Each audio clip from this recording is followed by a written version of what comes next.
Hi hello నమస్తే welcome to Meta news. ముందుగా ఈ వీడియోని లైక్ చేయండి, షేర్ చేయండి. మరిన్ని ఇంట్రెస్టింగ్ పొలిటికల్ అప్డేట్స్ కోసం మెటా న్యూస్ని సబ్స్క్రైబ్ చేయండి. ఇక మ్యాటర్లోకి వచ్చేస్తే అనంతపురం జిల్లా పుట్టపర్తి నియోజకవర్గంలో మొత్తం 199,000 మంది ఓటర్లు ఉన్నారు. నియోజకవర్గం టీడీపీ ఇన్ఛార్జిగా మాజీ మంత్రి పల్లె రఘునాథ్ రెడ్డి కొనసాగుతున్నారు. పుట్టపర్తి నుంచి 2 దఫాలు పల్లె రఘునాథ్ రెడ్డి ఎమ్మెల్యేగా ఎన్నికయ్యారు. చంద్రబాబు క్యాబినెట్లో పల్లె రఘునాథ్ రెడ్డి మంత్రిగా కూడా పనిచేశారు. పుట్టపర్తి నియోజకవర్గంలో తెలుగుదేశం పార్టీకి బలమైన నేతగా కొనసాగుతూ వచ్చారు. 2019 ఎన్నికల్లో వైసీపీ అభ్యర్థి దుద్దుకుంట శ్రీధర్ రెడ్డిపై మాజీ మంత్రి పల్లె ఓటమి పాలయ్యారు. ప్రస్తుతం పల్లె రఘునాథ్ రెడ్డికి అధికార పార్టీ పైన వ్యతిరేకత ప్లస్ అవుతున్నట్టున్నారు. పుట్టపర్తి వైసీపీ అభ్యర్థిని సీఎం జగన్ ఇంకా ప్రకటించలేదు. సిట్టింగ్ ఎమ్మెల్యే దుద్దుకుంట శ్రీధర్ రెడ్డికే టికెట్ అంటున్నారు. మరో నేత సోమశేఖర్ రెడ్డి కూడా రేసులో ఉన్నారు. 2014 దాకా టీడీపీకి కంచుకోటగా ఉన్న ఈ నియోజకవర్గం గత అసెంబ్లీ ఎన్నికల్లో వైఎస్ఆర్ కాంగ్రెస్ అభ్యర్థిని గెలిపించింది. 2019 అసెంబ్లీ ఎన్నికల్లో వైసీపీ టీడీపీ మధ్య ద్విముఖ పోరు నెలకొనగా వైఎస్ఆర్ కాంగ్రెస్ అభ్యర్థి దుద్దుకుంట శ్రీధర్ రెడ్డి 57% ఓట్లు తెచ్చుకుని విజయం సాధించారు. అలాగే టీడీపీ నుంచి పోటీ చేసిన సీనియర్ లీడర్ పల్లె రఘునాథ్ రెడ్డికి 39% ఓట్లు వచ్చాయి. ఇక ఇతరులకు 4% ఓట్లు వచ్చాయి.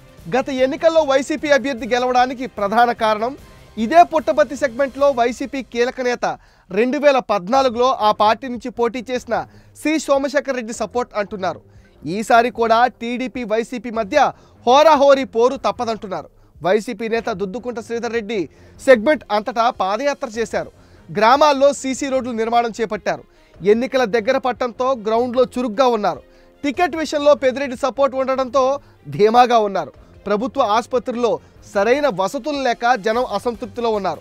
ప్రధానంగా రోడ్లు అధ్వానంగా ఉండటం, చిత్రావతి నుంచి ఇసుక మాఫియా ఆగడాలపైన జనంలో ఆగ్రహం వ్యక్తం చేస్తున్నారు. పుట్టపర్తి సెగ్మెంట్లో వైసీపీ హయాంలో అనుకున్నంత అభివృద్ధి జరగలేదని జనంలో అసంతృప్తి ఉంది. పుట్టపర్తిలో వైసీపీ కేడర్ విడిపోవడం, సి సోమశేఖర్ రెడ్డి మరో వర్గంగా పోటీకి వస్తుండటంతో ఏం జరుగుతుందో చూడాలి. టీడీపీ నేత పల్లె రఘునాథ్ రెడ్డికి సీనియర్ మోస్ట్ లీడర్గా రాష్ట్ర వ్యాప్తంగా మంచి గుర్తింపు ఉంది. గతంలో ఐటీ శాఖ మంత్రిగా కూడా పనిచేసిన అనుభవం, గత ఎన్నికల్లో ఓడిపోయినా సానుభూతి కలిసి వస్తుందని అంటున్నారు. ప్రజల్లో పల్లె రఘునాథ్ రెడ్డికి మంచి ఇమేజ్ ఉంది. 3 సార్లు ఎమ్మెల్యేగా ఉన్నా ఎలాంటి అవినీతి ఆరోపణలు లేకపోవటం, గత ఎన్నికల్లో ఓడినా జనానికి అందుబాటులో ఉండటం ప్లస్ అవుతుందంటున్నారు. ఈసారి పుట్టపర్తిలో టీడీపీ గెలుచుకునేందుకు ఎక్కువ అవకాశాలు ఉన్నట్టు పలు సర్వే సంస్థలు చెప్తున్నాయి. సర్వేల ప్రకారం టీడీపీ నుంచి పోటీ చేసే పల్లె రఘునాథ్ రెడ్డికి 49% ఓట్లు, YCP sitting MLA Duddukunta Sridhar రెడ్డికి 45% ఓట్లు, ఇతరులకు 7% ఓట్లు వచ్చే అవకాశాలు ఉన్నాయంటున్నారు. పుట్టపర్తిలో జనసేన కేడర్ టీడీపీకే సపోర్ట్ ఇవ్వడంతో జనసేన వైపు ఉండే కమ్యూనిటీలన్నీ తెలుగుదేశం పార్టీ అభ్యర్థికే ఓటు వేసే అవకాశాలు కనిపిస్తున్నాయి. వైసీపీకి ఓట్లు రావడానికి కారణం పెద్దిరెడ్డి రామచంద్రారెడ్డి ఎఫెక్ట్. వైసీపీ సర్కార్ పథకాల ద్వారా లబ్ధి పొందుతున్న ఓటర్ల ప్రభావం కనిపించనుంది. పుట్టపర్తి నియోజకవర్గంలో రెడ్డి ముస్లిం ఓటర్లు దాదాపు సమానంగా ఉంటారు. ఆ తర్వాత ఎస్సీ మాదిగ, బలిజ, బోయా ఓటర్లు ఉంటారు.